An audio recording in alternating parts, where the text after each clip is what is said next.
प्रयागराज महाकुंभ में 12 फरवरी को माघी पूर्णिमा का स्नान पर्व है। इसी दिन कल्पवास की समाप्ति हो जाएगी और साथ ही साथ जो कल्पवासी हैं, जो एक महीने से रहकर संगम की रेती पर कल्पवास कर रहे थे, वो अपने अपने घरों को वापस जाने लगेंगे। तो महाकुंभ में माघी पूर्णिमा के स्नान पर्व का क्या महत्व है, इस बारे में हमारे साथ बात करने के लिए दंडी सन्यासी परिषद के संरक्षक स्वामी महेशाश्रम जी महाराज हैं।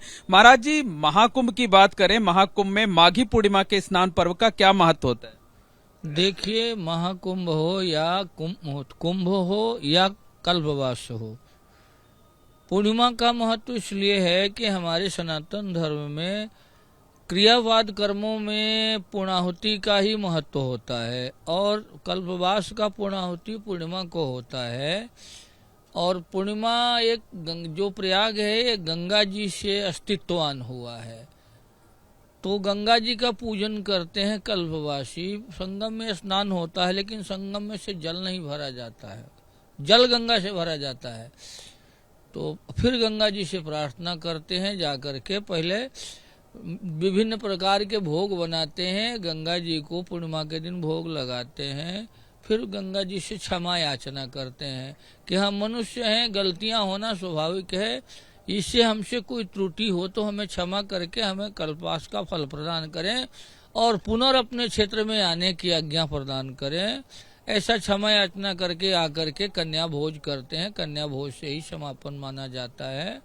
फिर अपने घरों को प्रस्थान करते हैं, ये परंपरा है। महाराज जी, तो जो कल्पवास का समापन होगा माघी पूर्णिमा के दिन, तो जो कल्पवासी हैं क्या उसी दिन वापस जाएंगे या कुछ दिन और रुकते हैं? नहीं, ये कुछ कल्पवासी तो उस दिन चले जाते हैं, लेकिन बुद्धिजीवी लोग जो हैं वो त्रिजटा स्नान करके जाते हैं।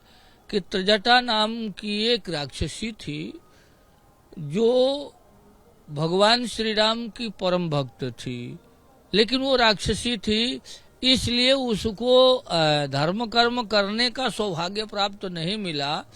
तो जब लंका का पराभव हुआ महाराज रावण का और विभीषण को राज मिला, तब वो प्रयाग में मतंग ऋषि अगस्त मुनि के कहने से प्रयाग आई थी तपस्या करने के लिए। उसने प्रयाग में कल्पवास किया अंतिम समय में। जब भी उसको शरीर छूटने को हुआ तो जो स्नान करने के लिए सप्तऋषि आए थे यहाँ, उन्होंने भरद्वाज जी से कहा कि हम उस देवी का दर्शन करना चाहते हैं जिसने सीता जी का सेवा किया है। तो सप्तऋषि गए उसके अंतिम समय में, तो उन्होंने वर दिया कि यहाँ कल्पवास करने से तेरी मुक्ति हो जाएगी और जो भी इस त्रिजटा नहा करके जाएगा उसे त्रिलोक में भ्रमण का फल मिलेगा और उसके सारे जन्मों का पाप नष्ट हो जाएगा, तो वो मुक्ति को प्राप्त करेगा। महाराज जी, एक मान्यता ये भी है कि पूरे माघ महीने में वैसे तो संगम पे रह करके कल्पवास करने का विधान है, लेकिन अगर कोई कल्पवास नहीं कर पाता है और पूर्णिमा के दिन स्नान यहाँ पे करता है तो उसको जो है इच्छित फल की प्राप्ति होती है। जी नहीं, ये त्रय है, एकादशी से पूर्णिमा का 5 दिवसीय स्नान का विधान है कि जो पूरे महीना न करे वो भी अगर 5 दिन एकादशी से लेकर के पूर्णिमा तक रहता है, स्नान करता है, तो उसे कल्पवास का फल प्राप्त हो जाता है, उसको भी मुक्ति प्राप्त होती है। अच्छा, एक सवाल और है कि माघी पूर्णिमा के दिन किस वक्त स्नान करना चाहिए, मुहूर्त क्या है और क्या क्या करना चाहिए श्रद्धालुओं को?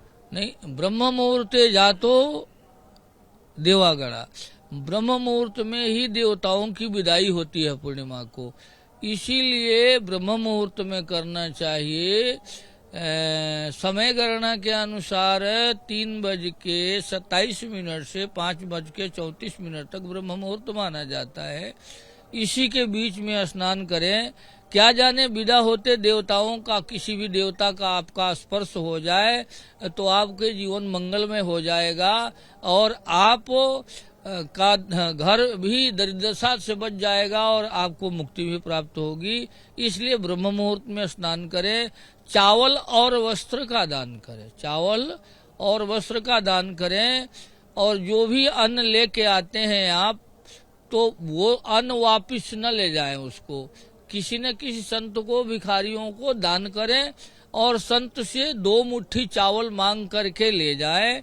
जिससे आपके घर में अन्नपूर्णा सदा बढ़ते रहे, यही विधान है और यही सभी आज तक करते आए हैं। सबको ऐसा ही करना चाहिए। बहुत बहुत धन्यवाद। ये हैं स्वामी महेशाश्रम जी महाराज, जिन्होंने बताया कि माघी पूर्णिमा का प्रयागराज महाकुंभ में क्या महत्व है, किस वक्त श्रद्धालुओं को स्नान करना चाहिए, किस तरह से पूजा अर्चना करनी चाहिए और किन चीजों का दान करना चाहिए।